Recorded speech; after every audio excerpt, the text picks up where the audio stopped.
आज ही क्लास में शुरू करने जा रहे हैं आईसीटी का एक नया टॉपिक जो कि आपके पाठ्यक्रम में लगा हुआ है, जिसका नाम है इंटरनेट। तो इंटरनेट से संबंधित जो भी जानकारियां हैं उन्हें संक्षेप में हम यहाँ पर बताएंगे। इसके साथ साथ ही इंटरनेट के कौन कौन से घटक हैं उनके बारे में भी क्या है हम संक्षेप में जानेंगे।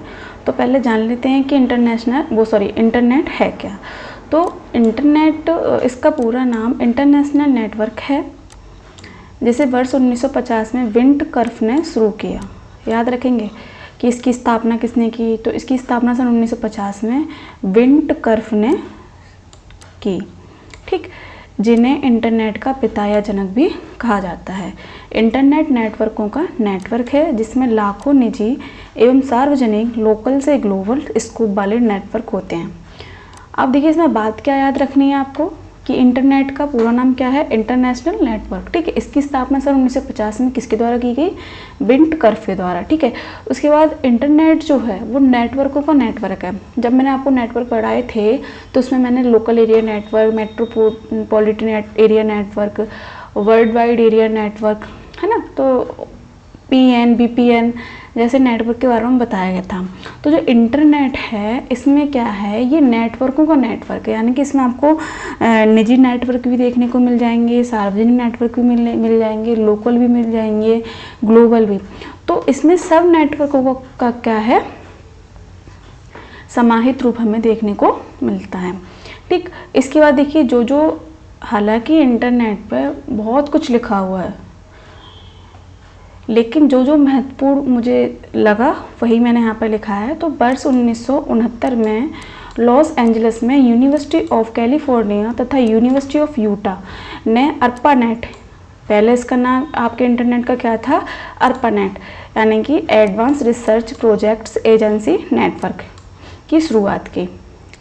हालांकि इंटरनेशनल नेटवर्क आपके इंटरनेट का नाम है, लेकिन पुराना नाम अगर पूछा जाए तो ARPANET ही इस इंटरनेट का नाम था। ठीक, इस परियोजना का मुख्य लक्ष्य विभिन्न विश्वविद्यालयों तथा अमेरिकी रक्षा मंत्रालय के कंप्यूटर को आपस में जोड़ने के लिए किया जाता था। देखिए, पहले इंटरनेट का जो प्रयोग था वो सर्वसाधारण के लिए नहीं था, यानी कि आम जनता के लिए इसका यूज़ नहीं था। इसका यूज़ किसके लिए था, इसका यूज़ था रक्षा मंत्रालय में इसका यूज़ होता था, प्लस जो रिसर्च स्कॉलर्स और जो यूनिवर्सिटी में जो बच्चे पढ़ने वाले होते थे उनके लिए क्या है, इंटरनेट या ARPANET का यूज़ हुआ करता था। ठीक, वर्ष 1988 में फिनलैंड के जाक्रो ओकेरिने ने इंटरनेट चैटिंग का विकास किया। इसके बाद इंटरनेट में और विकास देखने को मिला। तो सन 1988 में क्या, फिनलैंड के जाक्रो ओकेरिने ने इंटरनेट चैटिंग का क्या है, आविष्कार किया। सन 1950 में प्रारंभिक व्यावसायिक साइट्स को इंटरनेट पर लॉन्च किया गया। अब देखिए, 1950 में सर्वप्रथम जो व्यावसायिक साइट है आपकी, है ना, उसको लॉन्च किया गया।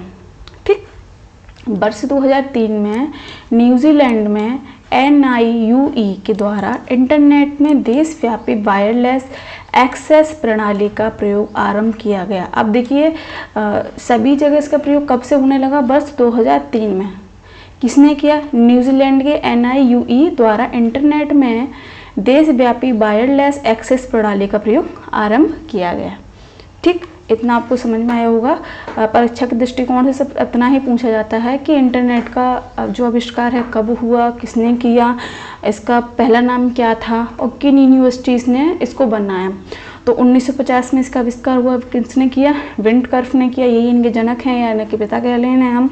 इसके साथ ही सन 1969 में लॉस एंजलिस में यूनिवर्सिटी ऑफ कैलिफोर्निया तथा यूनिवर्सिटी ऑफ यूटा ने ARPANET की शुरुआत की। पुराना नाम इंटरनेट का क्या है आपका, ARPANET है, यानी कि advance research projects agency network.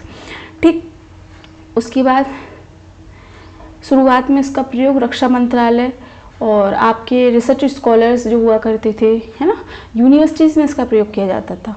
समझ में आ रही है, धीमे धीमे जैसे इंटरनेट में विकास होता गया वैसे क्या है, इसने क्या है, व्यापक रूप को धारण कर लिया। तो इसमें सबसे ज़्यादा अहम योगदान किसने निभाया, आपका न्यूजीलैंड ने। इसने क्या है, न्यूजीलैंड ने क्या है, 2003 में NIUE के द्वारा इंटरनेट को क्या है, देशव्यापी कर दिया, यानी कि अपने संपूर्ण देश में क्या है, इंटरनेट को लागू कर दिया। ये आप यहाँ पर होगी आपका इंटरनेट का संक्षेप परिचय। अब देखिए इंटरनेट संबंधी घटक कौन से हैं, तो इनके बारे में भी चर्चा कर लेते हैं। तो पहला आपका आएगा वर्ल्ड वाइड वेब यानी कि WW। तो इसमें क्या क्या कहा गया है, यह विशेष रूप से स्वरूपी डॉक्यूमेंट का समर्थन करने वाला इंटरनेट सर्वर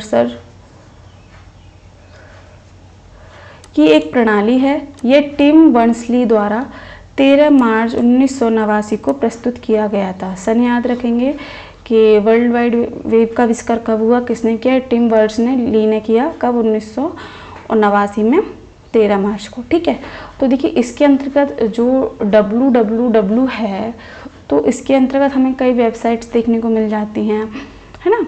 तो ये जो वर्ल्ड वाइड वेब है, ये क्या है, आपको व्यापक रूप में यानी कि अंतर्राष्ट्रीय रूप में क्या है, यानी का प्रयोग होता है। तो www.yahoo.com एक वेबसाइट ही हो गई हमारी, जिसे कहते हैं सर्च इंजन। ठीक है, जिस पर हम कोई चीज़ सर्च करें यानी खोजें। दूसरा होगा www.google.com। ये तो आजकल इसका प्रयोग बहुत ही, कोई भी कार्य होगा, चाहे आपका सिक्योरिटी से संबंधित हो या आप कुछ चीज़ सर्च करनी हो, तो गूगल को ज़्यादातर लोग इसका यूज़ करते हैं आम जीवन में। ठीक, फिर उसका हो गया देखिए, अब उसके बाद www.खोज.com, उसके बाद www.indiatimes.com। तो ये क्या है, हमारी वर्ल्ड वाइड वेब की साइट्स हैं या कह लें सर्च इंजन हैं। ठीक, समझ में आ रही होगी। वर्ल्ड वाइड वेब यानी कि इसका जो प्रयोग है वो व्यापक रूप में देखने को मिलता है, अंतर्राष्ट्रीय लेवल में, प्रत्येक क्षेत्र में, आपका शिक्षा का क्षेत्र, आर्थिक क्षेत्र, कोई सा भी क्षेत्र हो, हर क्षेत्र में क्या है, इनका प्रयोग किया जाता है।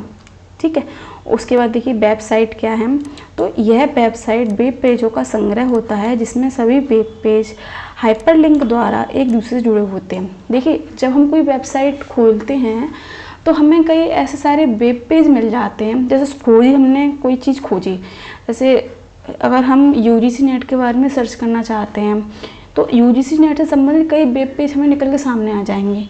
तो वही वेब पेज क्या है, आपकी वेबसाइट का निर्माण करते हैं। समझ में आ रही है आपको बात। तो जो वेबसाइट है वो क्या है, वेब पेजों का संग्रह है। ठीक, सिंपल भाषा में ये बात कही गई है। अब वेब पेज क्या है, किसी वेबसाइट में सूचना को कई भागों में बांटकर दिखाया जाता है, प्रत्येक भाग को वेब पेज कहा जाता है। वेबसाइट के पहले या प्रमुख वेब पेज को उसका होम पेज कहा जाता है। वही बात जब हम कोई चीज़ वेबसाइट पर ढूंढते हैं तो कई टुकड़ों में हमें जानकारी मिलती है, यानी कि एक टॉपिक के संबंध में हमें कई पेज देखने को मिल जाते हैं, तो वो कहते हैं वेब पेज। ठीक है, और दूसरा क्या होता है, वेब पेज क्या होता है, वेब पेज का कार्य क्या होता है, जब वेबसाइट पे कोई चीज़ खोजी जा रही है तो वो कई भागों में बंटकर क्या है, उस चीज़ को प्रदर्शित करें। ठीक, तो वेबसाइट के पहले या प्रमुख वेब पेज को उसका होम पेज भी कहा जाता है। ये चीज़ तो आपको याद रखनी होगी। आप दैनिक जीवन में भी फ़ोन का यूज़ करते हैं तो उसी के अकॉर्डिंग ही क्या है समझ लेंगे। उसके बाद देखिए वेब ब्राउज़र क्या है, इसका प्रयोग किस में करते हैं हम, चीज़ों को खोजने के लिए। तो यह एक सॉफ्टवेयर एप्लीकेशन है। याद रखेंगे जब मैंने आपको सॉफ्टवेयर पढ़ाया था तो एप्लीकेशन सॉफ्टवेयर के विषय में मैंने बताया था, और तो एक और मैंने आपको बताया था ओपन सोर्स सॉफ्टवेयर। हालांकि आपका मैंने ये भी कहा था जो वेब ब्राउज़र है वो आपके एप्लीकेशन सॉफ्टवेयर में ही आएगा। ठीक, जिसका प्रयोग वर्ल्ड वाइड वेब के कंटेंट को ढूंढने व प्रदर्शित करने में होता है। जैसे इंटरनेट एक्सप्लोरर, इसके उदाहरण देखिए कौन कौन से हैं, internet explorer, Google Chrome, Mozilla Firefox, Netscape, opera. तो सबसे ज़्यादा यूज किसका हो रहा है, आपके गूगल क्रोम का। इसके बाद देखिए वेब सर्वर, तो यह एक कंप्यूटर प्रोग्राम है जो HTML पेजों या फाइलों की ज़रूरतों को पूरा करता है। प्रत्येक वेब सर्वर जो इंटरनेट से जुड़ा होता है उसे IP एड्रेस कहते हैं। ठीक, इसमें आपका अपाचे, HTTP सर्वर आ जाएगा, इसके साथ ही इंटरनेट इंफॉर्मेशन सर्विसेज आदि जैसे क्या है आपको सर्वर देखने को मिल जाएंगे। वेब एड्रेस तथा URL, तो ये क्या है, इंटरनेट पर वेब एड्रेस किसी विशिष्ट वेब पेज की लोकेशन को पहचानता है। वेब एड्रेस को URL यानी कि यूनिफॉर्म रिसोर्स लोकेटर भी कहते हैं। URL इंटरनेट से जुड़े होस्ट कंप्यूटर पर फाइलों के इंटरनेट एड्रेस को दर्शाती है। जैसे ये HTTP है तो ये आपके प्रोटोकॉल आइडेंटिफायर को दर्शाती है। www क्या है, मैंने ऊपर ही बताया, तो वर्ल्ड वाइड वेब है। google.com तो ये क्या है, हमारा डोमेन नेम है। सर्विसेज क्या है, हमारी डायरेक्टरी है। index.htm वेब पेज है ना। तो ये क्या है, आपके वेब एड्रेस या URL को दर्शाते हैं। तो चीज़ आपको समझ में आई होगी। डोमेन नेम, देखिए चीज़ें आपको जब भी समझ में आएंगी जब आप इनके बारे में थोड़ा पढ़ें। आप अचानक से कोई चीज़ आपको एक बार बता दी जाए तो वो नहीं समझ में आती। इसीलिए क्या है, हमें रीडिंग करनी बहुत ज़रूरी है बुक्स की। अगर आप बुक्स को अच्छे से पढ़ेंगे तभी ये चीज़ आपके दिमाग में बैठेंगी। ये नहीं कि कोई आपको एक बार में ही आपके दिमाग में बैठा देगा। खुद से रीडिंग कीजिए, तभी आप, अगर कोई आपको पढ़ाएगा तो चीज़ आपको समझ में भी आएगी। समझ रहे हैं आपको। आगे चलते हैं। डोमेन नेम, तो डोमेन नेम इंटरनेट पर जुड़े हुए कंप्यूटर्स को पहचानने व लोकेट करने का काम करता है। डोमेन नेम सदैव अद्वितीय होना चाहिए। इसमें हमेशा डॉट द्वारा अलग किए गए 2 या 2 से अधिक भाग होते हैं, जैसे google.com, yahoo.com।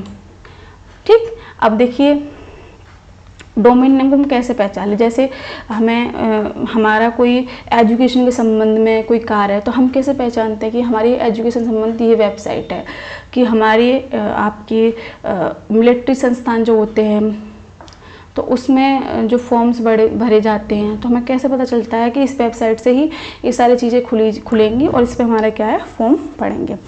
तो इसके लिए क्या है, डोमेन नेम दिए होते हैं वेबसाइट्स पर, तो उससे हमें आइडिया लग जाता है कि ये किस क्षेत्र की बातें कर रहा है, किस क्षेत्र में ये जानकारी उनको दिखाएगा। समझ रहे हैं। तो देखिए संगठन संस्थान के लिए प्रमुख डोमेन नेम, जैसे .info यानी कि सूचना संगठन है, यानी .information। ठीक है। .com यानी कि इसमें क्या है, व्यापारिक संस्थान के बारे में बात की गई है।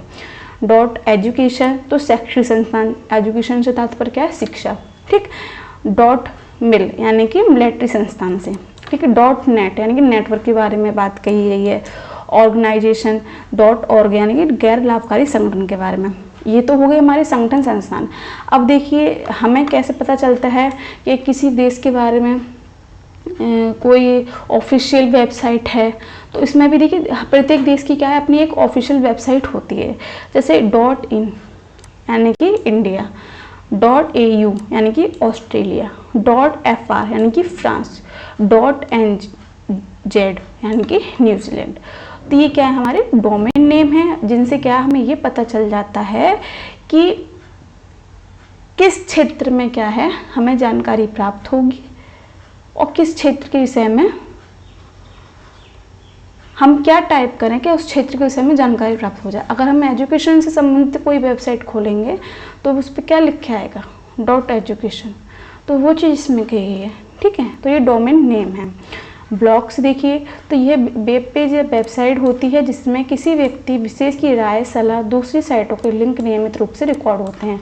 ब्लॉग से तात्पर्य देखिए वो वाले ब्लॉग नहीं कि आप यूट्यूब पे ब्लॉग जो डेली बनते हैं, वो नहीं। ब्लॉग एक तरीके से क्या होता है, जब हमें किसी चीज़ की जानकारी लेनी होती है तो उसमें देखिए कई अच्छे प्रोफेसर्स होते हैं और कई ऐसे विद्वान लोग होते हैं जो उस विषय से संबंधित जानकारियों को साझा करते हैं, तो वो क्या है, हमारा ब्लॉग कहलाता है। समझ में आ रही बात। उसके बाद देखिए न्यूज़ ग्रुप्स हो गया, तो यह एक ऑनलाइन डिस्कशन ग्रुप होता है जिसके अंतर्गत इलेक्ट्रॉनिक बुलेटिन बोर्ड सिस्टम तथा चैट सेशंस के द्वारा बातचीत करने की अनुमति प्रदान की जाती है। न्यूज़ ग्रुप्स यानी कि डेली करंट की जो बातें हैं कि आज क्या घटित हुआ, क्या घटित नहीं हुआ, तो न्यूज़ ग्रुप्स में क्या है, ऐसे कई सारे ग्रुप आपको देखने के लिए ऑनलाइन मिल जाएंगे जिसमें आपको डेली न्यूज़ आपको प्राप्त होगी। इसके साथ ही क्या है, आप उसमें अपने विचार भी रख सकते हैं। ठीक। सर्च इंजन महत्वपूर्ण है कि सर्च इंजन इंटरनेट पर किसी भी विषय के बारे में या वस्तु के बारे में जानकारी को इकट्ठा करने के लिए इसका प्रयोग किया जाता है। जैसे अगर आपको कोई असाइनमेंट दिया गया है कॉलेज में, ठीक, या रिसर्च स्कॉलर जो उनकी सिनॉप्सिस बनाना चाहते हैं, कोई टॉपिक ढूंढना चाहते हैं, तो देखिए सर्च किस पे करते हैं, गूगल पे ही तो करते हैं। कोई सा भी कार्य होगा तो सारा कार्य किस पे सर्च किया जाता है, आपके गूगल पर। तो ऐसे गूगल के अलावा कई और सर्च इंजन देखने को मिलते हैं जिन पर क्या है हम जानकारियों को जो हमें जाननी है उसको सर्च करके देख सकते हैं और बेहतर जानकारी प्राप्त कर सकते हैं। पहला आपका गूगल, इसका प्रयोग तो हो रहा है, इसके साथ आपने याहू को सुना होगा, अल्टा विस्टा, ठीक है। ये पूछे गए थे कि अल्टा विस्टा है और लाइकोस ये क्या है, तो ये याद होने चाहिए। ऑप्शन दे दिए गए थे, वेबसाइट है या वेब पेज है, जो मेन इसका रोल रहता है हमें उसी का नाम देना है। तो क्या है ये हमारे search engine, Google, Yahoo, AltaVista, HotBot, उसके बाद क्या है आपका लाइकोस। तो ये जो है हमारे इंटरनेट से संबंधित क्या हैं आपके घटक हैं। तो आज ही क्लास में क्या है हमने इंटरनेट के विषय में संक्षेप में जाना कि इसका जो आविष्कार है कब, कहाँ, किसने किया और सार्वजनिक रूप से किस देश ने इसे देशव्यापी बना दिया उसके बारे में जाना। इसके साथ ही हमारे इंटरनेट के कौन कौन से घटक हैं जिनका प्रयोग किया जाता है इंटरनेट के थ्रू। तो वर्ल्ड वाइड वेब के बारे में चर्चा की, वेबसाइट आएंगे आपकी, वेब पेज हैं, वेब ब्राउज़र है, वेब सर्वर है, वेब एड्रेस द URL है, आपका डोमेन नेम है, ब्लॉग्स हैं, न्यूज़ ग्रुप्स हैं, सर्च इंजन है। देखिए जो भी आपके ऑनलाइन प्लेटफॉर्म पे जितने भी आपकी एप्लीकेशंस हैं, ठीक है, वो सारे आप जो इंटरनेट के थ्रू चलते हैं वो सभी इंटरनेट के घटक कहलाएंगे, इतना आपको ध्यान रखना है। तो आज ही क्लास में क्या है हमने इंटरनेट के विषय में जाना। मिलते हैं आपको अगली क्लास में एक नए टॉपिक के साथ, तब तक के लिए धन्यवाद। आज ही क्लास में शुरू करने जा रहे हैं ICT एक नया टॉपिक जिसका नाम है नेटवर्क टोपोलॉजी। पिछली क्लास में क्या है हमने कंप्यूटर नेटवर्क के बारे में जाना, आज ही क्लास में किसकी चर्चा करेंगे आपके नेटवर्क टोपोलॉजी की। अब नेटवर्क टोपोलॉजी क्या होती है तो उसके विषय में जान लेते हैं कि कंप्यूटर नेटवर्क में कंप्यूटर्स को आपस में जोड़ने के तरीके को टोपोलॉजी कहते हैं, ठीक। यानी कि जो नेटवर्क होता है, जैसे मैंने पिछली क्लास में बताया कि नेटवर्क क्या है, तो नेटवर्क का प्रयोग दो या दो से अधिक कंप्यूटर को आपस में जोड़ने के लिए नेटवर्क का यूज़ किया जाता है, ठीक है। अब बात आ रही है कि नेटवर्क टोपोलॉजी क्या है। तो नेटवर्क टोपोलॉजी वो तरीका है जिसके माध्यम से क्या है हम कंप्यूटर्स को आपस में जोड़ते हैं, यानी कि कंप्यूटर्स को आपस में जोड़ने का तरीका आपका नेटवर्क टोपोलॉजी कहलाएगा। समझ में आ रही है इतनी बात। अब चलते हैं आगे। तो किसी टोपोलॉजी के प्रत्येक कंप्यूटर नोड या लिंक स्टेशन कहलाते हैं, यानी कि किसी भी टोपोलॉजी की जो प्रत्येक कंप्यूटर के नोड या लिंक होते हैं उसे हम क्या कहते हैं, इस लिंक स्टेशन कहते हैं, ठीक है। इसके द्वारा विभिन्न कंप्यूटर एक दूसरे से परस्पर संपर्क स्थापित कर सकते हैं। नेटवर्क टोपोलॉजी निम्न प्रकार की होती है। देखिए सीधी सीधी शब्दों में बात ये कही है कि कंप्यूटर नेटवर्क में कंप्यूटर को आपस में जोड़ने का जो तरीका लगाया जाता है वो हमारा क्या है, टोपोलॉजी है, ठीक है। और प्रत्येक कंप्यूटर में यानी कि किसी टोपोलॉजी में प्रत्येक कंप्यूटर में कोई नोड या लिंक लगा होता है जिसके माध्यम से क्या है कंप्यूटर आपस में जुड़े होते हैं, उसे हम कहते हैं क्या, स्टेशन, ठीक है। तो जो नेटवर्क टोपोलॉजी है इसके माध्यम से क्या है जो कंप्यूटर हैं अपना परस्पर में क्या है संपर्क स्थापित करते हैं, यानी कि एक दूसरे से जुड़े रहते हैं। अगर कोई जानकारी हमें चाहिए होती है दूसरे कंप्यूटर से तो हमें आसानी से क्या है वो प्राप्त हो जाती है। तो वो बात यहाँ कहने की कोशिश की गई है। तो देखिए नेटवर्क टोपोलॉजी के क्या है कुछ प्रकार भी देखने को मिलते हैं। तो सबसे पहला आपका आएगा बस टोपोलॉजी। तो बस टोपोलॉजी क्या है, तो इस टोपोलॉजी में सभी डिवाइस या नोड्स एक लंबी केबल से जुड़ी होती हैं जिसे ट्रांसमिशन लाइन कहते हैं। ध्यान से पढ़ेंगे, ये जो बस टोपोलॉजी आपकी होती है उसमें देखिए सभी कंप्यूटर एक केबल से जुड़े हुए होते हैं, ठीक। बस टोपोलॉजी में सभी नोड्स किसी एक स्टेशन द्वारा संचारित डाटा को ग्रहण कर सकते हैं, इसीलिए इसे ब्रॉडकास्ट नेटवर्क भी कहते हैं। अब देखिए इसमें क्या बात कही गई है कि जो बस टोपोलॉजी होती है जिसके माध्यम से हम अपने कंप्यूटर को आपस में जोड़ते हैं, तो किसके माध्यम से, नोड या लिंक के माध्यम से, ठीक है। तो बस टोपोलॉजी में क्या कहा गया है कि सभी नोड्स जो होते हैं ना वो किसी एक स्टेशन द्वारा संचारित होते हैं, ठीक। तो इसीलिए इन्हें क्या कहते हैं, ब्रॉडकास्ट नेटवर्क भी कहते हैं। अब देखिए चित्र के माध्यम से समझेंगे कि माना ये 3 कंप्यूटर हैं, ठीक है, 3 कंप्यूटर हैं। अब हमें ना आपस में जोड़ना है, ये 2 नीचे भी हैं, ठीक। अब इन्हें हमें क्या है, आपस में जोड़ना है। तो आपने ऊपर पढ़ा कि जो बस टोपोलॉजी होती है उसमें क्या है, ये एक केबल या एक नोड से ये जुड़े हुए होते हैं। देखिए ये सब एक लाइन से ही जुड़े हैं ना, देखिए ये कंप्यूटर भी जुड़ा है आपका, ये भी जुड़ा है, ये भी जुड़ा है, ये नीचे वाले भी 2 कंप्यूटर जुड़े हुए हैं। तो जितनी भी गतिविधि इन 5 कंप्यूटर में होगी वो एक दूसरे के पास पहुंच जाएगी, है ना। तो ये क्या है, एक कनेक्टिंग लाइन के माध्यम से जुड़े हुए होते हैं। आपको केबल दिख रही होगी ना, एक लाइन के माध्यम से जुड़े हुए होते हैं। आपने कुछ ऑफिस में देखा होगा कि सारे कंप्यूटर एक नोड्स के माध्यम से जुड़े हुए होते हैं, है ना। और सबसे अच्छा उदाहरण देखिए, आपने कॉलेज में देखा होगा जो कंप्यूटर लैब होती है तो उसमें ज़्यादातर जो कंप्यूटर्स होते हैं वो इसी केबल लाइन में जुड़े हुए मिलेंगे आपको, ठीक। तो वो बात है, इतनी बात आपको समझ में आई होगी।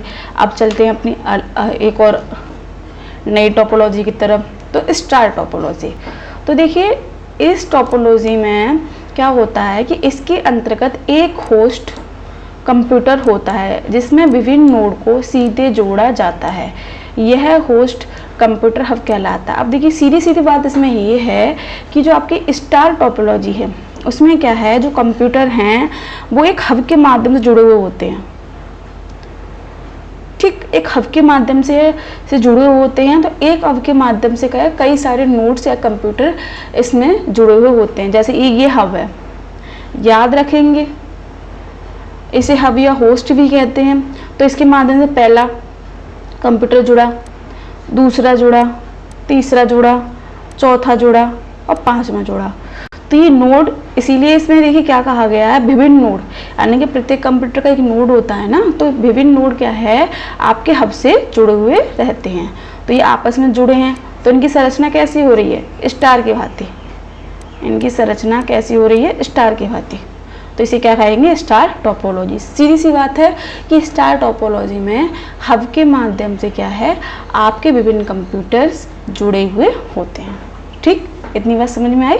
अब चलते हैं अपने अगले बिंदु पर।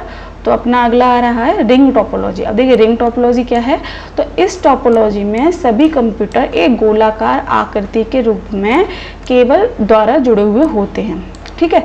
प्रत्येक कंप्यूटर अपने अधीनस्थ कंप्यूटर से जुड़ा हुआ होता है। अब देखिए बात वही है जो आपकी बस टोपोलॉजी में कही थी, लेकिन इसमें क्या है, आपकी जो संरचना है टोपोलॉजी की वो कैसा आकार ले लेगी, आपका गोलाकार आकार ले लेगी, ठीक है। जैसे ये एक केबल है, इससे जुड़ा ये कंप्यूटर, फिर इससे ये कंप्यूटर जुड़ा, ठीक है, फिर ये जुड़ा,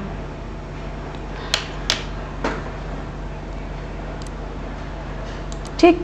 तो ये जो आकृति इसने ली है वो कैसी ली है, वृत्ताकार आकृति ली है, इसीलिए हम क्या कहते हैं, रिंग टोपोलॉजी कहते हैं। जो रिंग होती है वो भी तो गोल होती है ना, तो इसी कारण से क्या है, रिंग टोपोलॉजी कहते हैं। इसमें सिर्फ बात वही कही गई है जो बस टोपोलॉजी में थी, उसमें क्या था कि एक केबल से नोड्स क्या है जुड़े हुए रहते हैं, ठीक। लेकिन इसमें क्या है, एक केबल से जब कंप्यूटर आपस में जुड़ते हैं और आकृति रिंग के समान बने या आकृति गोलाकार बने तो हम उसे क्या कहेंगे, रिंग टोपोलॉजी कहेंगे। समझ में आ रही है बात, ठीक है। अब देखिए मैश टोपोलॉजी क्या है, तो इस टोपोलॉजी का प्रत्येक कंप्यूटर नेटवर्क से जुड़े अन्य सभी कंप्यूटर सीधे जुड़ा हुआ होता है। यानी कि मैश टोपोलॉजी क्या है, इसमें देखिए प्रत्येक कंप्यूटर जुड़ा हुआ होता है। ये नहीं कि वो सिर्फ एक कंप्यूटर जुड़ा होगा, जैसे चित्र से समझ में आ रहा होगा, जैसे ये आपका नोट्स है, इसके माध्यम से क्या है कि आपके कंप्यूटर आपस में जुड़ेंगे। तो देखिए इसमें जो संरचना बन रही है, देखिए इससे ये जो वाला कंप्यूटर जुड़ा, लेकिन देखिए अब ये कंप्यूटर क्या है, आपके नीचे वाले कंप्यूटर जुड़ा, फिर ये वाला इस कंप्यूटर जुड़ा। तो ये देखिए आपस में तितर बितर के समान जुड़े हुए हैं, स्पष्ट रूप से पता नहीं चल रहे हैं कौन सा कंप्यूटर किस कंप्यूटर के साथ अपना नेटवर्क स्थापित कर रहा है ना।